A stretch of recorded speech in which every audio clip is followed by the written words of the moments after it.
Hello दोस्तों, मैं हूं आपका होस्ट मिस्टर राज और आप देख रहे हैं शैतानी रात। इस चैनल पर मैं आप सभी का दिल से स्वागत करता हूं। दोस्तों, ये मेरी कहानी बहू बनी डायन का भाग 2 है और मुझे पूरी उम्मीद है कि आप इसे दिल खोलकर प्यार देंगे। लेकिन उससे पहले दोस्तों, अगर आप हमारे चैनल पर नए हैं तो चैनल को सब्सक्राइब जरूर कर लीजिए। वीडियो को एक प्यारा सा लाइक और कमेंट करना ना भूलें, क्योंकि आपकी एक छोटी सी प्रतिक्रिया हमें ये एहसास दिलाती है कि आपको हमारी कहानी पसंद आई और यही हमें आगे और भी डरावनी कहानियां लाने की ताकत देती है। तो दोस्तों, बिना एक पल की देर किए चलिए उतरते हैं एक ऐसी कहानी में जो रिश्तों को भी नहीं बख्शती। बहू बनी डायन।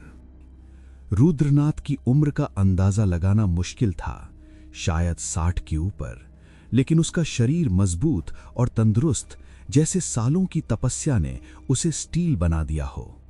उनके लंबे जटाएं कमर तक लटक रही थीं, चेहरे पर भस्म लगी हुई और आंखें इतनी गहरी कि मानो ब्रह्मांड की गहराइयां छिपी हों।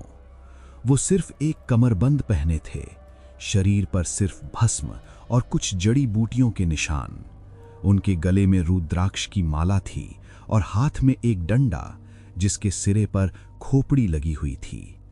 रुद्रनाथ अघोरी थे, वे लोग जो शमशान में रहते हैं, मुर्दों से सीखते हैं और तंत्र मंत्र की गहराइयों में डूबे रहते हैं। गांव वाले उन्हें डरते थे, कहानियां सुनाते कि वो प्रेतों से बात करते हैं और उनकी शक्तियां असीम हैं। लेकिन रुद्रनाथ का दिल साफ था, वो दुनिया से अलग रहते थे, मां काली और भैरव बाबा की साधना में लीन। वो जंगल में घूम रहे थे अपनी रात की साधना के लिए, जब उनकी नजर ईशानी पर पड़ी। वो रुक गए, उनकी आंखों में एक चमक आई, जैसे कोई दैवीय संकेत मिला हो।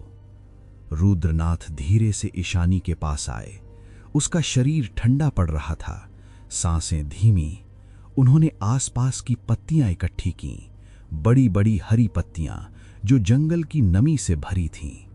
सावधानी से उन्होंने ईशानी के नग्न शरीर को ढका, उसकी गोरी जांघों पर पत्तियां रखीं, छाती पर हल्के से दबाया ताकि गर्मी आए और कमर की ऐंठन को सीधा किया। ईशानी की सुंदरता ने उन्हें प्रभावित नहीं किया। अघोरी के लिए शरीर सिर्फ एक माध्यम था, लेकिन वो समझते थे कि ये लड़की कोई साधारण नहीं। उन्होंने पास के झरने से पानी भरा एक पुराने लोटे में और ईशानी के माथे पर छिड़का।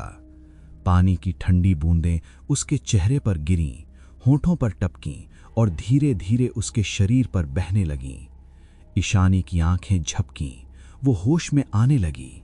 दर्द की एक लहर उठी, वो कराही। उसकी आंखें खुलीं और सामने रुद्रनाथ को देखा। डर से वो पीछे हटी, लेकिन पत्तियां सरक गईं। उसके शरीर की कामुक रेखाएं फिर उजागर हो गईं।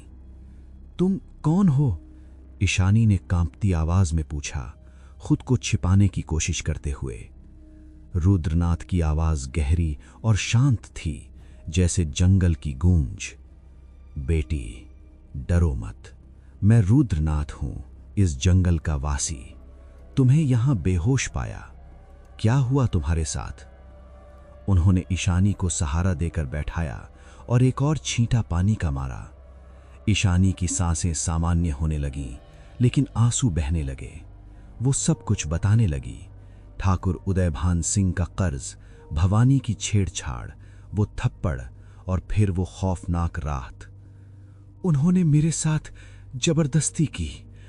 पापा, माँ, भाई को मार डाला, मुझे लटका दिया, लेकिन माँ काली ने बचाया। मैं भाग आई यहां। ईशानी रोते रोते कह रही थी, उसका शरीर कांप रहा था, छाती की सांसें तेज। रुद्रनाथ चुपचाप सुन रहे थे, उनकी आंखों में कोई भाव नहीं, लेकिन अंदर से वो समझ रहे थे। ईशानी की कहानी खत्म हुई तो वो बोली, बाबा, मुझे बदला चाहिए, उन राक्षसों को सजा दो, मुझे शक्ति दो, मैं खुद मारूंगी उन्हें। उसकी आंखों में गुस्सा चरम पर था, जैसे कोई ज्वाला जल रही हो। उसकी गोरी मुट्ठियां भिंची हुई थीं और शरीर की हर मांसपेशी तनी हुई, कामुक लेकिन अब मजबूत लग रही थी। रुद्रनाथ ने सिर हिलाया। बेटी, बदला एक जहर है, वो तुम्हें मार डालेगा अंदर से। मैंने कईयों को देखा है, बदला लेते हैं लेकिन शांति नहीं मिलती।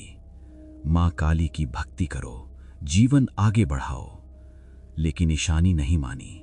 वो उठने की कोशिश की, पत्तियां गिर गईं, उसकी नग्नता फिर नजर आई, लेकिन वो परवाह नहीं की। नहीं बाबा, मैं नहीं रुकूंगी। अगर आप नहीं सिखाएंगे तो मैं खुद सीखूंगी, लेकिन उनको जीने नहीं दूंगी। उसकी जिद देखकर रुद्रनाथ प्रभावित हुए। अघोरी जानते थे कि कभी कभी बदला भी एक मार्ग होता है, सिद्धि का। उन्होंने कहा, ठीक है बेटी, लेकिन ये रास्ता कठिन है। तंत्र की दुनिया में डूबना पड़ेगा, शमशान में रहना, प्रेतों से बात करना। क्या तैयार हो? ईशानी ने सिर हिलाया। हां बाबा, कुछ भी। रुद्रनाथ ने उसे अपना कमर बंध दिया ताकि वो खुद को ढक सके। फिर उसे साथ ले गए जंगल की और गहराई में, जहां उनकी कुटिया थी। एक छोटी सी गुफा जहां भस्म की महक थी और मां काली की एक छोटी मूर्ति। रास्ते में ईशानी लंगड़ाती चल रही थी, लेकिन उसका गुस्सा उसे ताकत दे रहा था। रुद्रनाथ उसे जड़ी बूटियां खिलाते गए, दर्द कम करने के लिए। कुटिया पहुंचकर उन्होंने ईशानी को आराम करने को कहा, लेकिन ईशानी का मन नहीं माना। उसका गुस्सा चरम पर था, जैसे कोई तूफान अंदर उमड़ रहा हो। रुद्रनाथ रहस्यमयी थे। उनकी शक्तियां जंगल के हर कोने में फैली थीं। प्रेत उन्हें मानते थे और मां काली उनकी आराध्य। उन्होंने सोचा कि ये लड़की चुनी हुई है। अगले 5 महीनों की ट्रेनिंग शुरू होने वाली थी। कठिन साधनाएं जो ईशानी को बदल देंगी। लेकिन पहली साधना मां काली की सिद्धि की शुरुआत होनी थी। रात गहरा रही थी और जंगल में एक नई कहानी शुरू हो रही थी। 5 महीनों की ट्रेनिंग की शुरुआत हो चुकी थी और जंगल की गहराई में रुद्रनाथ की कुटिया अब ईशानी का नया घर बन गई थी। कुटिया एक पुरानी गुफा थी, जिसकी दीवारें काली चट्टानों से बनी थीं और अंदर की हवा में भस्म और जड़ी बूटियों की तीखी महक फैली हुई थी। गुफा के बीचों बीच एक छोटी सी वेदी थी, जहां मां काली की एक काली पत्थर की मूर्ति रखी हुई थी। उसकी आंखें लाल रंग की जैसे जलती हुईं और जीभ बाहर निकली हुई, रौद्र रूप में। मूर्ति के चारों ओर रुद्राक्ष की मालाएं लटक रही थीं और जमीन पर भस्म। बाहर जंगल का सन्नाटा था, जहां रातें इतनी काली होती कि हाथ को हाथ न सूझे और दिन में भी सूरज की किरणें मुश्किल से घुस पाती। ईशानी अब रुद्रनाथ की दी हुई एक साधारण काली साड़ी पहनती थी, जो उसके गोरे शरीर पर चिपक जाती, उसकी कमर की पतली लकीर और छाती की उठान को उभारते हुए। उसकी सुंदरता अब तांत्रिक रूप ले रही थी। आंखें गहरी और जलती हुईं, बाल खुले और जंगली, जैसे कोई जंगली देवी। लेकिन उसके अंदर का दर्द अभी भी जिंदा था। परिवार की यादें रातों में उसे सतातीं और बदले की आग उसे जलाए रखती। रुद्रनाथ ने कहा था, बेटी, पहला चरण है मां काली की प्रचंड सिद्धि। ये साधना तुम्हारी आंतरिक शक्ति जागृत करेगी, लेकिन रास्ता खौफनाक है। डरोगी तो पीछे हट जाना। ईशानी ने सिर हिलाया। नहीं बाबा, मैं तैयार हूं। ट्रेनिंग का पहला स्टेज शुरू हुआ। मां काली की साधना, जो अघोरी परंपरा में सबसे शक्तिशाली मानी जाती है। रुद्रनाथ ने ईशानी को समझाया कि यह साधना रातों में की जाती है, शमशान में, जहां मृतकों की आत्माएं भटकती हैं। मां काली की रौद्र ऊर्जा को आत्मसात करना है बेटी। वो ऊर्जा जो सृष्टि को नष्ट कर सकती है, लेकिन रक्षा भी करती है। पहली रात वे जंगल से निकलकर पास के शमशान की ओर चले। शमशान गांव से दूर था, जहां पुरानी चिताएं अभी भी सुलग रही थीं और हड्डियों के टुकड़े जमीन पर बिखरे हुए थे। हवा में जलती लाशों की महक थी और दूर से कोयलों की आवाजें आ रही थीं, जैसे कोई कराह रहा हो। ईशानी का दिल तेज धड़क रहा था। उसके पैर कांप रहे थे, लेकिन वो रुकी नहीं। रुद्रनाथ ने एक जगह चुनी जहां एक पुरानी चिता की राख अभी ठंडी नहीं हुई थी। उन्होंने जमीन पर भस्म से काली यंत्र बनाया, एक जटिल आकृति जिसमें एक त्रिकोण के अंदर मां काली का प्रतीक था, चारों ओर मंत्र लिखे हुए। ओम क्रीम कालिकायै नमः। यंत्र के बीच में एक छोटी सी खोपड़ी रखी जो किसी पुराने मृतक की थी, और उसके ऊपर रुद्राक्ष की माला। ये काली यंत्र है बेटी, इसमें सदाशिव और शक्ति का मिलन है। जब तुम इसमें ध्यान करोगी तो मां की ऊर्जा तुम में प्रवेश करेगी। साधना की सामग्री तैयार की गई, और ये सब इतना डरावना था कि ईशानी की रूह कांप उठी। रुद्रनाथ ने एक काला मुर्गा लाया जो जंगल से पकड़ा गया था। उसके पंख काले और चमकदार, आंखें लाल। बलि देनी पड़ेगी बेटी। अघोरी साधना में बलि ऊर्जा को जगाती है। ये मुर्गा मां काली को अर्पित होगा, उसके खून से यंत्र को सींचेंगे। ईशानी ने सहमति दी, लेकिन उसके हाथ कांप रहे थे। अन्य सामग्री में थीं काली उड़द की दाल, लाल चंदन, भस्म से बनी अगरबत्तियां जो जलने पर काली धुंध छोड़तीं, और एक विशेष तेल जो मृतकों की हड्डियों से बनाया गया था। रुद्रनाथ ने ईशानी को नग्न होकर यंत्र पर बैठने को कहा। शरीर को भस्म से लेप लगाओ ताकि प्रेत तुम्हें अपना समझें। ईशानी ने वैसा ही किया। उसकी गोरी त्वचा पर भस्म लगी जो उसके शरीर की कामुक रेखाओं को और रहस्यमयी बना रही थी। उसकी जांघें चमक रही थीं, कमर की लहराहट दिख रही थी, और छाती पर भस्म के निशान जैसे कोई प्राचीन चिन्ह। वो यंत्र के बीच में बैठ गई, आंखें बंद, और रुद्रनाथ ने मंत्र जाप शुरू किया। ओम क्रीम कालिकायै नमः। ओम क्रीम कालिकायै नमः। मंत्र की गूंज शमशान में फैल गई, जैसे कोई भयानक स्वर लहरा रहा हो। रुद्रनाथ ने काले मुर्गे को पकड़ा, उसके गले पर चाकू रखा और मंत्र पढ़ते हुए बलि दे दी।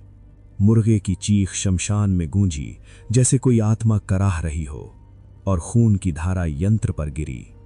ईशानी की आंखें बंद थीं, लेकिन वो महसूस कर रही थी। खून की गर्मी उसके पैरों पर टपक रही थी, और एक अजीब ऊर्जा उसके शरीर में प्रवेश कर रही थी। मां काली, अपनी रौद्र ऊर्जा दो मुझे, वो मन ही मन जप रही थी।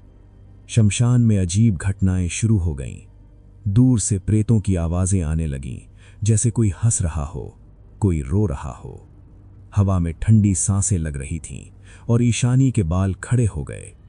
रुद्रनाथ का मार्गदर्शन गहरा था। वो कहते, डरो मत बेटी, ये ऊर्जा है मां की, इसे आत्मसात करो। ईशानी ने ध्यान लगाया, मंत्र जाप किया, और धीरे धीरे उसके अंदर एक जलती हुई आग जागने लगी। उसकी धार्मिक भक्ति अब तांत्रिक रूप ले रही थी। पहले वो मंदिर में प्रार्थना करती थी, अब शमशान में बलि दे रही थी। रातें ऐसी ही गुजरने लगीं। हर रात शमशान जाना, यंत्र पर बैठना, मंत्र जाप और बलि की रस्म।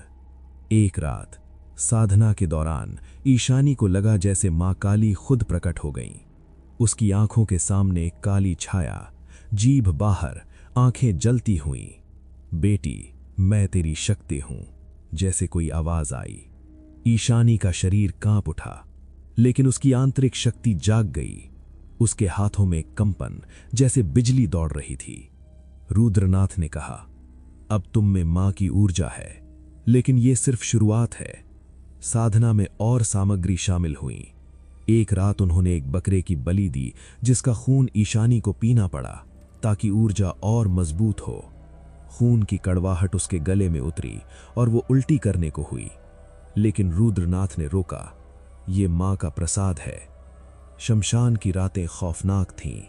प्रेत आत्माएं ईशानी के चारों ओर मंडराती। उनकी ठंडी सांसें उसके गोरे शरीर पर लगती, जैसे कोई स्पर्श। लेकिन ईशानी का डर कम हो रहा था। उसकी भक्ति अब क्रूरता में बदल रही थी। कई रातों बाद सिद्धि पूरी हुई। ईशानी ने महसूस किया कि उसके अंदर एक प्रचंड शक्ति है। वो अब चीजों को छूकर उन्हें जलाने की ताकत महसूस कर रही थी, जैसे मां काली की रौद्र ऊर्जा। रुद्रनाथ मुस्कुराए। अब अगला चरण, भैरव बाबा की साधना। लेकिन उस रात शमशान में एक आखिरी रस्म थी। ईशानी को अकेले ध्यान करना था। वो बैठी मंत्र जप रही थी जब अचानक हवा में एक जोरदार गरज और भैरव बाबा की साधना की शुरुआत का संकेत मिला। मां काली की प्रचंड सिद्धि पूरी होने के बाद ईशानी के अंदर एक नई ऊर्जा का संचार हो चुका था। जंगल की कुटिया में रुद्रनाथ ने उसे देखा। उसकी आंखों में अब वो जलती हुई आग थी जो पहले सिर्फ गुस्से की थी, लेकिन अब शक्ति से भरी हुई। ईशानी की सुंदरता अब और भी रहस्यमयी लग रही थी। उसकी गोरी त्वचा पर भस्म के हल्के निशान बाकी थे जो उसके शरीर की कामुक रेखाओं को उभारते हुए लगते थे। उसकी कमर की पतली लकीर अब मजबूत लग रही थी। छाती की उठान में एक नई ताकत की धड़कन महसूस हो रही थी और बाल जंगली होकर उसके कंधों पर लहरा रहे थे। लेकिन ट्रेनिंग अभी खत्म नहीं हुई थी, ये सिर्फ शुरुआत थी। रुद्रनाथ ने कहा, बेटी, अब दूसरा चरण है, भैरव बाबा की साधना। भैरव मां काली के साथी हैं, रक्षक और विनाशक। उनकी सिद्धि से तुम प्रेत आत्माओं को नियंत्रित कर सकोगी, बेताल की शक्ति प्राप्त करोगी। लेकिन ये रास्ता और खौफनाक है। शमशान में रात भर ध्यान, जहां मौत की सांसें चलती हैं। क्या तैयार हो? ईशानी ने सिर हिलाया। उसके चेहरे पर अब डर की बजाय दृढ़ता थी। हाँ बाबा, मुझे रोकने वाली कोई चीज नहीं बची। ट्रेनिंग का दूसरा स्टेज शुरू हुआ, भैरव बाबा की साधना, जो तांत्रिक विद्या में भय और शक्ति का प्रतीक मानी जाती है। रुद्रनाथ ने समझाया कि ये साधना शमशान में की जाती है, जहां रातें इतनी लंबी लगती हैं कि समय रुक सा जाता है। भैरव बाबा की ऊर्जा तुम्हें प्रेतों से जोड़ेगी, बेताल को तुम्हारा सेवक बनाएगी, लेकिन इसके लिए तुम्हें मौत का सामना करना पड़ेगा। पहली रात वे फिर शमशान की ओर चले। शमशान अब ईशानी के लिए जाना पहचाना था, लेकिन आज की रात अलग थी। चिताओं की राख अभी भी गर्म थी, हड्डियों के टुकड़े जमीन पर बिखरे हुए थे और हवा में एक सड़ी हुई महक थी, जैसे कोई पुरानी आत्मा सांस ले रही हो। दूर से उल्लुओं की आवाजें आ रही थीं और कभी-कभी कोई काली छाया पेड़ों के पीछे से गुजरती लगती। ईशानी का दिल अब कम धड़कता था, लेकिन फिर भी एक हल्की कंपकपी थी। रुद्रनाथ ने एक जगह चुनी जहां एक पुरानी खोपड़ी जमीन में आधी दबी हुई थी। उन्होंने भस्म से भैरव यंत्र बनाया, एक पंचकोणीय आकृति जिसमें भैरव का प्रतीक था, एक कुत्ता और त्रिशूल, और चारों ओर फेक मंत्र लिखे थे। ओम भैरवनाथाय हुम फट, ओम भैरवनाथाय हुम फट। यंत्र के बीच में एक छोटी सी त्रिशूल की प्रतिमा रखी और उसके ऊपर एक काला कपड़ा जो किसी मृतक का था। ये भैरव यंत्र है बेटी, इसमें भैरव की रौद्र शक्ति बसती है। जब तुम इसमें ध्यान करोगी तो बेताल तुम्हारे सामने आएंगे। साधना की सामग्री तैयार की गई और ये सब इतना डरावना था कि ईशाई की सांसें थम सी गईं। रुद्रनाथ ने एक काला बकरे का बच्चा लाया जो जंगल से पकड़ा गया था। उसके सींग छोटे लेकिन नुकीले, आंखें चमकदार लाल। बलि देनी पड़ेगी बेटी, भैरव बाबा को रक्त पसंद है, ये उनकी शक्ति जगाएगा। इसके खून से यंत्र को अभिषेक करेंगे। ईशानी ने सहमति दी। उसके हाथ अब स्थिर थे। अन्य सामग्री में थीं काली मिर्च के दाने, लोहे की कीलें, अगरबत्तियां जो जलने पर काला धुआं छोड़तीं, और एक विशेष तेल जो प्रेतों की हड्डियों से बनाया गया था। उसकी महक इतनी तीखी कि सर चकरा जाए। रुद्रनाथ ने ईशानी को फिर नग्न होकर यंत्र पर बैठने को कहा। शरीर पर यह तेल लगाओ ताकि बेताल तुम्हें अपना समझें और हमला ना करें। ईशानी ने वैसा ही किया। उसकी गोरी त्वचा पर तेल चमक रहा था, जो उसके शरीर की कामुक रेखाओं को और भयानक बना रहा था। उसकी जांघें चिकनी लग रही थीं। कमर की लहराहट में एक नई शक्ति। और छाती पर तेल के निशान जैसे कोई प्राचीन रक्षक चिन्ह। वो यंत्र के बीच में बैठ गई, आंखें बंद, और रुद्रनाथ ने फेक मंत्र जाप शुरू किया। ओम भैरवनाथाय हुम फट, ओम भैरवनाथाय हुम फट। मंत्र की गूंज शमशान में फैल गई जैसे कोई गर्जना हो, और हवा ठंडी हो गई। रुद्रनाथ ने काले बकरे के बच्चे को पकड़ा, उसके गले पर चाकू रखा और मंत्र पढ़ते हुए बलि दे दी। बकरी की चीख शमशान में गूंजी जैसे कोई राक्षस कराह रहा हो, और खून की धारा यंत्र पर गिरी। ईशानी की आंखें बंद थीं, लेकिन वो महसूस कर रही थी खून की गर्मी उसके शरीर पर छिड़क रही थी, और एक अजीब कंपन उसके अंदर प्रवेश कर रहा था। भैरव बाबा, अपनी शक्ति दो मुझे, बेताल को मेरे वश में करो, वो मन ही मन जप रही थी। शमशान में अजीब घटनाएं शुरू हो गईं। दूर से प्रेत आत्माओं की छायाएं नजर आने लगीं, जैसे सफेद धुंध। कोई हंस रहा हो, कोई चिल्ला रहा हो। हवा में ठंडी हवाएं चल रही थीं, और ईशानी के बाल उड़ रहे थे। रुद्रनाथ का मार्गदर्शन गहरा था। वे कहते, ध्यान लगाओ बेटी, बेताल को बुलाओ, लेकिन डरो मत, वो तुम्हारी परीक्षा लेंगे। ईशानी ने ध्यान लगाया, फेक मंत्र जाप किया, और धीरे धीरे उसके अंदर एक नई शक्ति जागने लगी। उसकी उंगलियों में एक झंझनाहट, जैसे कोई अदृश्य जीव उसके साथ जुड़ रहा हो। रातें ऐसी ही गुजरने लगीं। हर रात शमशान में रात भर ध्यान, जहां ईशानी अकेली बैठती, मंत्र जपती और बेताल की सिद्धि के लिए प्रेतों को बुलाती। एक रात साधना के दौरान ईशानी को लगा जैसे भैरव बाबा खुद प्रकट हो गए। उसकी आंखों के सामने एक काली छाया, त्रिशूल लिए, कुत्ता साथ में, आंखें जलती हुई। बेटी, मैं तेरी रक्षा हूं, जैसे कोई गर्जना आई। ईशानी का शरीर कांप उठा, लेकिन उसका डर अब कम हो रहा था। वो सुपरनैचुरल ताकतों से जुड़ रही थी। साधना में और सामग्री शामिल हुई। एक रात उन्होंने एक काले कुत्ते की पूंछ की बलि दी, जिसका खून ईशानी को छिड़कना पड़ा ताकि बेताल उसकी आज्ञा माने। खून की महक इतनी तेज कि शमशान में प्रेत इकट्ठे हो गए। शमशान की रातें खौफनाक थीं। बेताल आत्माएं ईशानी के चारों ओर घूमतीं। उनकी ठंडी उंगलियां उसके गोरे शरीर पर स्पर्श करतीं, जैसे कोई ठंडा हाथ। लेकिन ईशानी अब उन्हें नियंत्रित करने लगी थी। वो मंत्र से उन्हें बुलाती, ओम बेतालाय स्वाहा, और वे उसके सामने झुकते। उसका डर कम हो रहा था। वो अब प्रेतों से बात करती, उनकी शक्तियां ग्रहण करती। कई रातों बाद सिद्धि पूरी हुई। ईशानी ने महसूस किया कि अब वो बेताल को बुला सकती है, प्रेत आत्माओं को आदेश दे सकती है। उसके अंदर एक नई मजबूती थी। वो अब चीजों को हिलाने की ताकत महसूस कर रही थी, जैसे कोई अदृश्य हाथ। रुद्रनाथ मुस्कुराए, अब तुम मजबूत हो गई हो बेटी, लेकिन ये अंत नहीं। लेकिन उस रात शमशान में एक आखिरी रस्म थी। ईशानी को अकेले बेताल बुलाना था। वो बैठी मंत्र जप रही थी, जब अचानक हवा में एक जोरदार हंसी और रूप बदलने वाली यक्षिणी की साधना की तैयारी का संकेत मिला। भैरव बाबा और बेताल की शक्ति प्राप्त करने के बाद ईशानी अब एक अलग इंसान बन चुकी थी। जंगल की कुटिया में उसकी मौजूदगी अब भारी लगती थी, जैसे कोई अदृश्य ऊर्जा उसके चारों ओर घूम रही हो। रुद्रनाथ ने उसे देखा। उसकी आंखों में अब वो प्रचंड चमक थी जो पहले सिर्फ बदले की थी, लेकिन अब सुपरनैचुरल शक्तियों से भरी हुई। ईशानी की सुंदरता अब तांत्रिक और रहस्यमयी हो गई थी। उसकी गोरी त्वचा पर तेल और भस्म के हल्के निशान बाकी थे, जो उसके शरीर की कामुक रेखाओं को और गहरा बना रहे थे। उसकी कमर की पतली लकीर अब शक्तिशाली लग रही थी।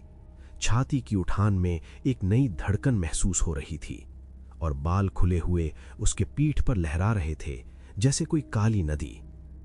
लेकिन ट्रेनिंग का सफर अभी पूरा नहीं हुआ था। यह सिर्फ मध्य था। रुद्रनाथ ने कहा, बेटी, अब तीसरा चरण है, यक्षिणी और मसान की रहस्यमयी सिद्धि। यक्षिणी की साधना से तुम रूप बदलने की शक्ति पाओगी, और मसान से प्रेतों को बुलाने और नियंत्रित करने की विधि। लेकिन यह रास्ता सबसे खौफनाक है। अमावस्या की रात में बलि, जहां आत्माएं सबसे मजबूत होती हैं। क्या तैयार हो? ईशानी ने सिर हिलाया। उसके चेहरे पर अब डर की बजाय एक क्रूर मुस्कान थी। हां बाबा, मैं अब मौत से भी नहीं डरती। ट्रेनिंग का तीसरा स्टेज शुरू हुआ। यक्षिणी की साधना, जो तंत्र विद्या में रूपांतरण और भ्रम की देवी मानी जाती है, और मसान की सिद्धि, जो प्रेतों की दुनिया से जुड़ी है। रुद्रनाथ ने समझाया कि यह साधना अमावस्या की रात में की जाती है, जब चांद गायब होता है और अंधेरा सबसे गहरा। यक्षिणी की ऊर्जा तुम्हें किसी भी रूप में बदल देगी, लेकिन इसके लिए तुम्हें अपनी पहचान छोड़नी पड़ेगी। मसान से प्रेतों को बुलाओगी, उन्हें वश में करोगी। पहली अमावस्या की रात वे शमशान की ओर चले, लेकिन इस बार एक अलग कोने में, जहां पुराने पेड़ों की जड़ें जमीन से बाहर निकली हुई थीं, जैसे कोई राक्षसी उंगलियां। शमशान अब ईशानी के लिए घर जैसा था, लेकिन आज की रात विशेष थी। चिताओं की राख ठंडी थी, लेकिन हवा में एक अजीब गर्मी थी, जैसे कोई अदृश्य आग जल रही हो। दूर से कौओं की कांव कांव सुनाई दे रही थी, और कभी कभी कोई काली छाया जमीन पर सरकती लगती। ईशानी का दिल अब शांत था, लेकिन फिर भी एक हल्की बेचैनी थी। रुद्रनाथ ने एक जगह चुनी जहां एक पुराने पेड़ की जड़ में एक गड्ढा था। उन्होंने भस्म से यक्षिणी यंत्र बनाया, एक गोलाकार आकृति जिसमें यक्षिणी का प्रतीक था, एक सुंदर स्त्री का चेहरा लेकिन सांपों से घिरा, और चारों ओर मंत्र लिखे हुए थे। ओम यक्षिणी देव्यै स्वाहा। यंत्र के बीच में एक छोटी सी दर्पण रखा, और उसके ऊपर एक लाल कपड़ा जो खून से रंगा हुआ लगता था। ये यक्षिणी यंत्र है बेटी, इसमें रूपांतरण की शक्ति बसती है। जब तुम इसमें ध्यान करोगी तो यक्षिणी तुम्हारे सामने आएंगी। साधना की सामग्री तैयार की गई, और यह सब इतना डरावना था कि ईशानी की रूह फिर से कांप उठी। रुद्रनाथ ने एक काला कौवा लाया, जो अमावस्या की रात में जंगल से पकड़ा गया था। उसके पंख चमकदार काले, आंखें पीली और चमकदार, जैसे कोई शैतान। बलि देनी पड़ेगी बेटी। यक्षिणी को काले कौवे का रक्त पसंद है, ये उनकी शक्ति जगाएगा। इसके खून से यंत्र को अभिषेक करेंगे और भस्म से तुम्हारा शरीर लेपोगी। ईशानी ने सहमति दी। उसके हाथ अब मजबूत थे। अन्य सामग्री में थीं काली सरसों के दाने, चांदी की कीलें जो शमशान के प्रेतों से जुड़ी थीं, अगरबत्तियां जो जलने पर हरा धुआं छोड़तीं, और एक विशेष तेल जो यक्षिणियों की जड़ी से बनाया गया था। उसकी महक इतनी मादक कि दिमाग घूम जाए। रुद्रनाथ ने ईशानी को नग्न होकर यंत्र पर बैठने को कहा। शरीर पर यह तेल और भस्म का लेप लगाओ, ताकि यक्षिणी तुम्हें अपनी बहन समझें और धोखा ना दें। ईशानी ने वैसा ही किया। उसकी गोरी त्वचा पर तेल और भस्म चमक रहे थे, जो उसके शरीर की कामुक रेखाओं को और रहस्यमयी बना रहा था। उसकी जांघें नरम लग रही थीं, कमर की लहराहट में एक नई लोच थी, और छाती पर लेप के निशान जैसे कोई जादुई चिन्ह। वो यंत्र के बीच में बैठ गई, आंखें बंद, और रुद्रनाथ ने मंत्र जाप शुरू किया। ओम यक्षिणी देव्यै स्वाहा, ओम यक्षिणी देव्यै स्वाहा। मंत्र की गूंज शमशान में फैल गई, जैसे कोई मादक स्वर लहरा रहा हो, और हवा गर्म हो गई। रुद्रनाथ ने काले कौवे को पकड़ा, उसके गले पर चाकू रखा और मंत्र पढ़ते हुए बलि दे दी। कौवे की कर्कश चीख शमशान में गूंजी, जैसे कोई प्रेत हंस रहा हो, और खून की धारा यंत्र पर गिरी। ईशानी की आंखें बंद थीं, लेकिन वो महसूस कर रही थी। खून की गर्मी उसके शरीर पर छिड़क रही थी, और एक अजीब मादकता उसके अंदर प्रवेश कर रही थी। यक्षिणी, अपनी रूप बदलने की शक्ति दो मुझे, वो मन ही मन जप रही थी। शमशान में अजीब घटनाएं शुरू हो गईं। दूर से यक्षिणियों की छायाएं नजर आने लगीं, जैसे सुंदर स्त्रियां, लेकिन आंखें चमकदार। कोई मुस्कुरा रही हो, कोई नाच रही हो। हवा में मादक सुगंध फैल रही थी, और ईशानी के बाल उड़ रहे थे। रुद्रनाथ का मार्गदर्शन गहरा था। वो कहते, ध्यान लगाओ बेटी, यक्षिणी को बुलाओ, लेकिन धोखे से बचो, वो परीक्षा लेंगी। ईशानी ने ध्यान लगाया, मंत्र जाप किया, और धीरे धीरे उसके अंदर एक नई शक्ति जागने लगी। उसकी त्वचा में एक कंपन, जैसे कोई नया रूप उसके अंदर छिपा हो। अमावस्या की रातें ऐसी ही गुजरने लगीं। हर अमावस्या में शमशान में बलि की रस्म, जहां ईशानी अकेली बैठती, मंत्र जपती और यक्षिणी की सिद्धि के लिए रूप बदलने का अभ्यास करती। एक रात साधना के दौरान ईशानी को लगा जैसे यक्षिणी खुद प्रकट हो गई। उसकी आंखों के सामने एक सुंदर छाया, बाल लंबे, आंखें मोहक, लेकिन पीछे सांपों की परछाई। बेटी, मैं तेरी शक्ति हूं, जैसे कोई मादक आवाज आई। ईशानी का शरीर कांप उठा, लेकिन अब वो पूर्ण तांत्रिक बन रही थी। उसकी भक्ति अब जादू में बदल रही थी। साधना में और सामग्री शामिल हुई। एक अमावस्या में उन्होंने एक काले सांप की बलि दी, जिसका खून ईशानी को लगाना पड़ा ताकि रूपांतरण मजबूत हो। खून की महक इतनी तेज कि शमशान में यक्षिणियां इकट्ठी हो गईं। शमशान की रातें खौफनाक थीं। यक्षिणियां ईशानी के चारों ओर नाचतीं। उनकी गर्म सांसें उसके गोरे शरीर पर लगतीं, जैसे कोई मोहक स्पर्श। लेकिन अब ईशानी उन्हें नियंत्रित करने लगी थी। वो मंत्र से उन्हें बुलाती, ओम मसान प्रेताय हुम, और वे उसके सामने झुकती। मसान की सिद्धि से प्रेतों को बुलाने और वश में करने की विधि सीखी। एक रात ईशानी ने अकेले मसान यंत्र बनाया, प्रेतों को बुलाया और उन्हें आदेश दिया, मेरे शत्रुओं को डराओ। प्रेतों की ठंडी हंसी गूंजी, लेकिन वे मान गए। कई अमावस्याओं बाद सिद्धि पूरी हुई। ईशानी ने महसूस किया कि अब वो रूप बदल सकती है, प्रेतों को बुला सकती है। उसके अंदर एक पूर्ण तांत्रिक शक्ति थी। वो अब अपनी त्वचा को छूकर चेहरा बदलने की ताकत महसूस कर रही थी, जैसे कोई नया जीवन। रुद्रनाथ मुस्कुराए, अब ट्रेनिंग पूरी हो गई बेटी, लेकिन याद रखना, बदला लेने के लिए तुम्हें उस परिवार से कोई नाता जोड़ना पड़ेगा, तभी ये शक्तियां काम करेंगी, वरना तुम खुद जल जाओगी। ईशानी ने सहमति दी और उस रात शमशान में एक आखिरी रस्म थी। ईशानी ने रूप बदलकर पायल बनने का अभ्यास किया। वो बैठी मंत्र जप रही थी, जब अचानक उसका चेहरा बदल गया, अधिक आकर्षक, रहस्यमयी। ट्रेनिंग के तीनों चरण पूरे होने के बाद ईशानी अब एक पूर्ण तांत्रिक बन चुकी थी। जंगल की कुटिया में उसकी छवि अब पहले से बिल्कुल अलग थी।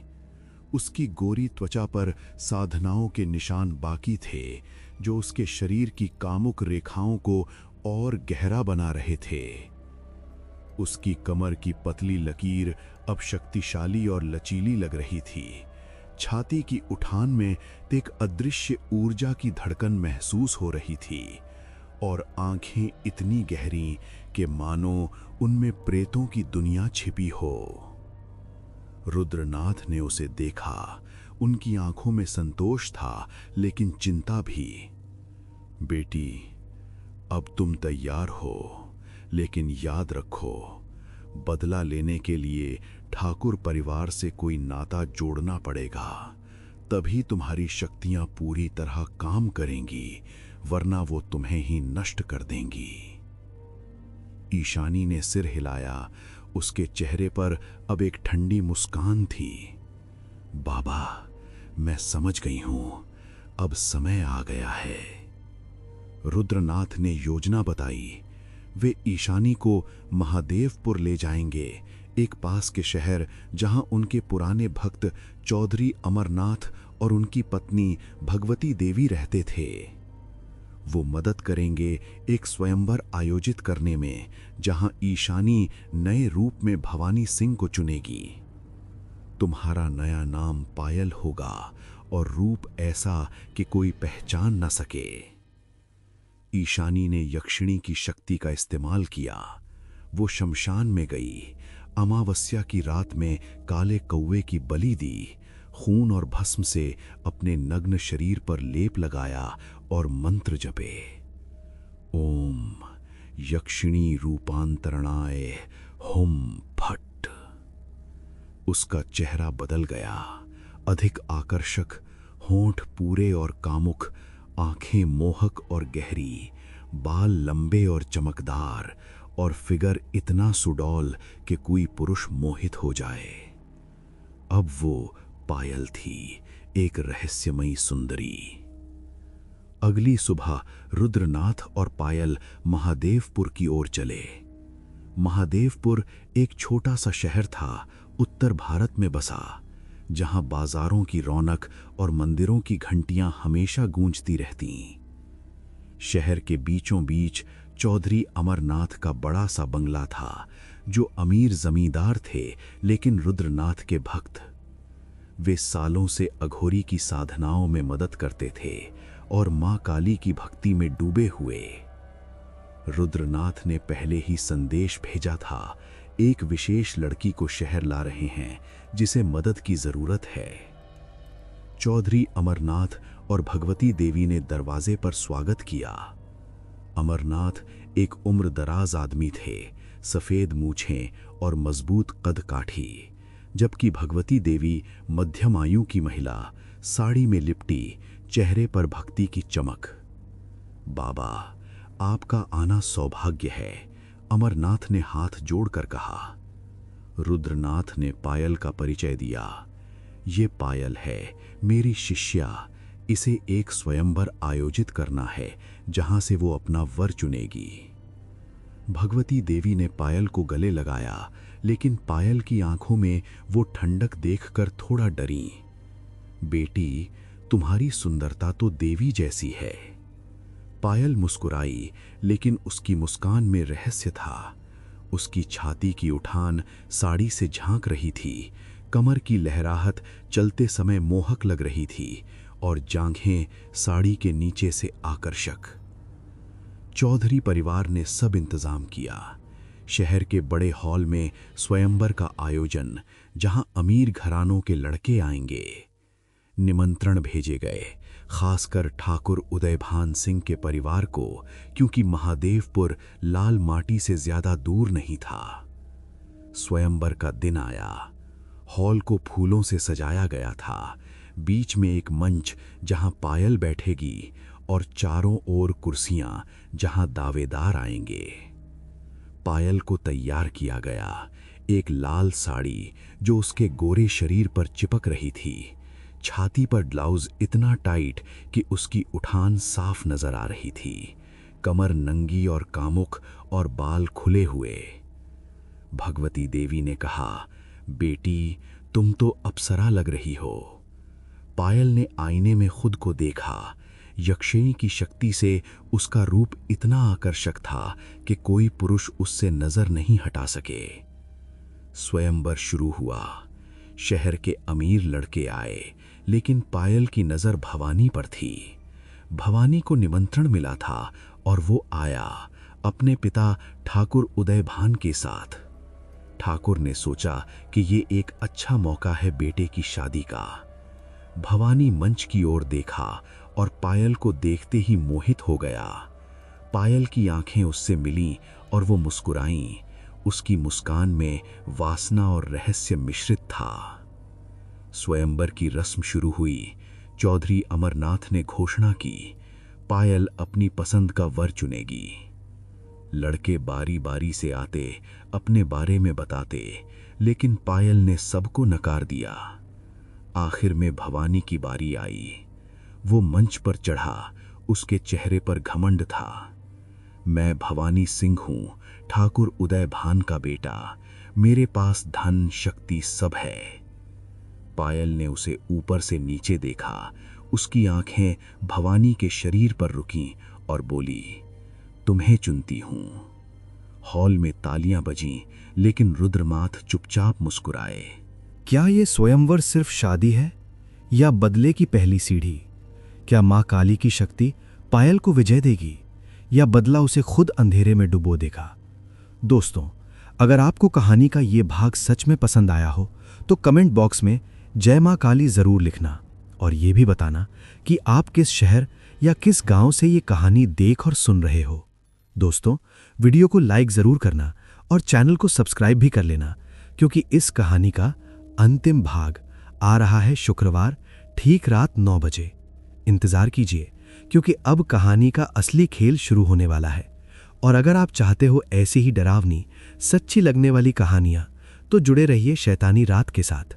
धन्यवाद।